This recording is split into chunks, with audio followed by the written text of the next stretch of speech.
Hey guys, Pat at Elite Action Joe Studios. Jay's behind the camera. Jameson, gonna say hello or anything? Howdy. Howdy. Okay. Anyway, so we're here for an unboxing. You see this mess here? Okay, so this could have been a better timing. Ordered some on eBay, and then I started researching what I wanted to do with it because it's a custom. So a couple points on that from mine and Jay's collecting. Number one, I've always considered myself more of a kit basher than a customizer. Now I know people use those words differently. Some of the newer people might not like use even kit bashing.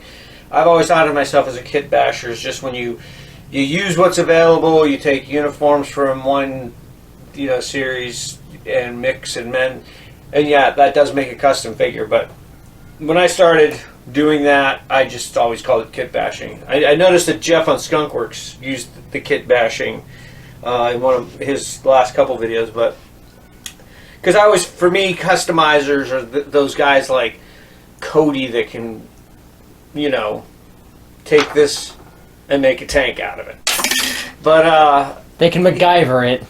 Cody. Yeah. Pop Box 4583. Yeah, exactly. Anyway, There or like taking like Adam over at CHRONICLES Lost Chronicles, who took that old Jeep and made it into a different thing with paint and stuff. So, and of course, Jeff at Skunkworks, who's just like makes everything he needs pretty much. He'll do like Cody does and take this and turn it into a fully functional batting ram for the bad guys in his photo storage. But anyways, those guys make stuff from nothing, and to me that's more custom. Now we do customize, we do, but Take one thing, kit bash like a military kit. You're just combining, so that's a perfect way to think. So anyway, so that brings us to some of the customizing that some of these guys do. For example, Cody, Puplux 4583. On the one, actually he's done it on a few where he takes a vintage body and he puts on a Joe muscle arm, like or a more modern arm. So I asked him how he did that, because also what a lot of the guys have been toying with was the muscle bodies and then the bionic guys. And I did my cyborg, but I always wanted to do something in the bionic realm, and that's why I started that cyborg. But I always just like I'm not gonna do it, because for me, Mike Powers is an interesting figure. Some people hate him, some people love him. I like him. I have a vintage one complete. He's in with my vintage stuff. But I always just didn't like the whole one bionic atomic leg. It doesn't make sense. Like, is he the fastest guy in the world to run in circles? Stupid. He's the fastest guy with a limp. So, yeah. So I said, well, if I ever do that, I'm going to definitely have to customize it and put 2 bionic legs. Which brings us to this. But I asked Cody about how he did the arms. And he went into a paragraph about diameters of screws and eyelets and wires, and I didn't understand half he said, so I asked him if he could make a video out of it, because I told him that everybody wanted to know how he did that. So in the comments, right by subscribe, like, share, comment, share, like, did I say them all? Yes, you said them all. Okay, right down in those comments, I want everybody to say, hey, Cody from Puplux 4583, how did you put modern arms on a vintage body? Just ask him. Then if there's like 15, he'll have to do the video. Because you think he's going to make it from me? It's like I'm not even like a fan of his or anything. But anyway. So me and Jay also have an issue with breaking guys. We won't break a guy to save, or like, we won't just use a part. Harvest him. We'll be at a sale or flea market or a thrift store, and we'll see a broken Joe with a broken leg, and if we can get somebody down to $1 on it, we bring them home. It's like, you know, no Americans left behind. We don't like to leave a Joe sitting there just because he's wounded and nobody wants him. So we have boxes of Joes that are broken. We figure sometime we'll figure it out. Sometime we'll find one, you know, we'll have just bought, you know, a couple parts. It'll be like a Build-A-Figure. Yeah.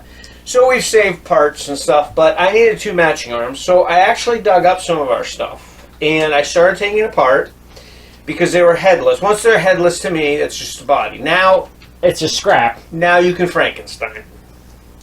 So I made this mess, and then I saw something on eBay. And so I ordered it. And it got here, and the mess is still here.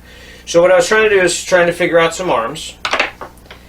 And I didn't get very far in figuring out, because Cody won't make a video. But anyway, that being said, this mess is incorporated with this. So what a better time to do an unboxing. Alright, so now we've rambled. And also a funny shout out to Peter from Skull Reviews, because the other day he had a video where he got something off eBay. I believe it was eBay, but he got a vintage muscle air adventure, I believe it was, and they mailed it in a waffles box. Now you guys know that waffle boxes are not known for their structure, so I thought it was funny when I got this one. It's a box for a set of wooden spoons and other things, but this one's a lot better than a waffle box. It's got some heft, and it's G.I. Joe size. Yeah, it's perfect. But it made me think of that when Peter's like, "Who does have this?" it backwards. There you go. What? I was looking at you. I wasn't paying attention. But anyways, if you guys haven't seen that video, you should jump over to Skull Reviews and check it out. It's just funny the way he starts his video, like, "Who does this?" And it's very true. Like, it's a waffle box. Anyway, so saw this on eBay. Figured, I'll bid on it. Somebody will outbid me. I'll move on with my day. I told you I do that a lot.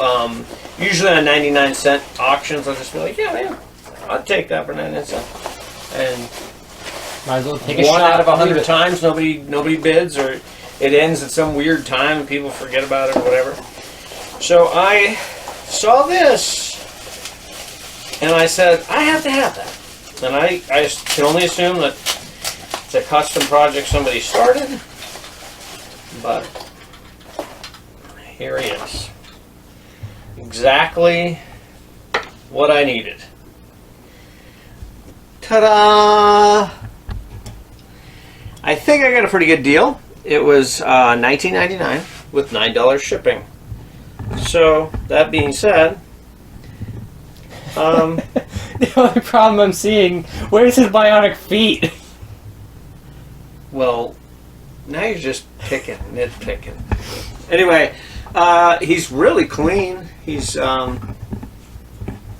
he's super clean. No breaks, no cracks, or anything that I can see. I was looking because it almost looks too clean to be vintage, but it is. And then, so the legs, a little loose, in the. That's still super lowers. cool having both of them. But the fact that these are both, and I don't know. It's kind of cool. I don't know. I don't think it was anything that was accidentally done in the factory or anything. I'm assuming he redid it. But I know to replace a leg down below, below this, you have to take rivets out and stuff. So I've never done that, which is why I kept kind of blowing off the whole idea of doing this figure, because I figured, well, I'm not going to be able to do that. So yeah, that's one thing that I don't want to touch either, like the rivets, because it's just. Yeah. So, anyways, so I was excited. I was like, wow, that's exactly what I need. And there it was. And I bid the $19.99, $9 shipping, and it ended like midnight or something, but nobody bid on it. So super cool. Yeah, so I'm excited. Can you see the light coming through his eyeball? Yep, it looks like Terminator or something. So So anyway, so I was just toying around trying to see if there's some way that I could simply put some arms on. So I had a Power Team guy. Those arms might push in, but I don't think they'll be sturdy enough. I had some 21st Century super articulated arms that I was toying with the idea of trying to make hooks to hold this ball, because I had I'm going to set it down so he doesn't fall. I had this old Cotswold body, and these actually fit in there, but it's loose. But I figured if I made my own hooks, I do have a couple of the old strings, so I'm kind of playing with that. Maybe, don't know yet, but that's for, and these armholes on the Cotswold are a little bit bigger than that one. So I don't know. It's a kind of a project that is going to take some time and some more thinking, or video by Complex 4583. Which, even if he makes the video, I probably wouldn't be able to do it anyways. I don't. If I have to be something, I'll do. Yeah, because I don't know what he was talking about. He was talking about putting, I think, a screw, like maybe he cut like these out, and then because he likes to drill. Probably sort of like a one of those circle bolt things, kind of. Yeah, like a really small, like bolt in there, like probably with an eyelet or something. Yeah, probably both with like those hooks, and then it runs a rubber band. And then he used this, to do that. Yeah. But so, I mean, so I don't know. Maybe he'll send me a diagram or something of it, but he'll send you a full workup model. So yeah, the only thing, I mean, this is clean. His bottom legs, his below the knee there, they're a little wobbly, a little shaky. I have seen that you can actually take and tighten those rivets up a little. I'll have to go back. Might have been. Was it Peter? Maybe it was the Toy Tinkerer that did it. Oh yeah. He just squeezed them, I think, a little bit. But yeah, so I'm happy with it. I'm super psyched, actually. So we'll see what we can do with it and see what we can come up with arm-wise. And I'll probably change out his head as well. Because let's face it. It looks like a Ken head. Just plug in his ears so he doesn't hear the insults. Because he's a Joe, too, He has feelings. Yeah, he kind of looks like a Ken. You might want to cover the hole on top of his head as well. He kind of looks like Ken, but yeah, he's okay. He's all right. I would like never do anything different to my other one that's in my collection, but this guy's head's coming off. He's going bye-byes. Anyway, so everybody needs a head. Anyways, okay, don't say anything. I can only imagine though, Eagle Eye with his weird glowing eyeball. How creepy that'd be. Great. Now, you just set into motion like 5 guys out there going, that's a great idea. I'm going to make Eagle Eye with light up features. Okay, nobody's saying anything bad now. I'm unplugging. Okay. We weren't talking about you, Mike. Anyway, so that's my unboxing. I'm kind of excited for it. And we'll see if I fail completely on this project. Well, you won't fail as long as I get a video from Poplox 4583. I couldn't have said it better myself. But even a schematic, like Jay said, just like some, to show me the basic idea of what like give him like a picture book tutorial. Matter of fact, he's working on some shirts. The next 2 installments of my international team, which I have a new name for, but I can't remember it because it wasn't my idea. Now I can't remember whose idea it was. And I even asked them, can I use that? Was it Peter at Scholar News? Or Tom, SpiderMonkey? Or Adam at G.I. Joe Lost Chronicles? Or maybe I'm just saying all the channels I like. I don't know. Anyways, that's all for this one, and hopefully we'll figure this whole mess out, and we won't have to break any more bodies. But for now, me and Jay, to the next one.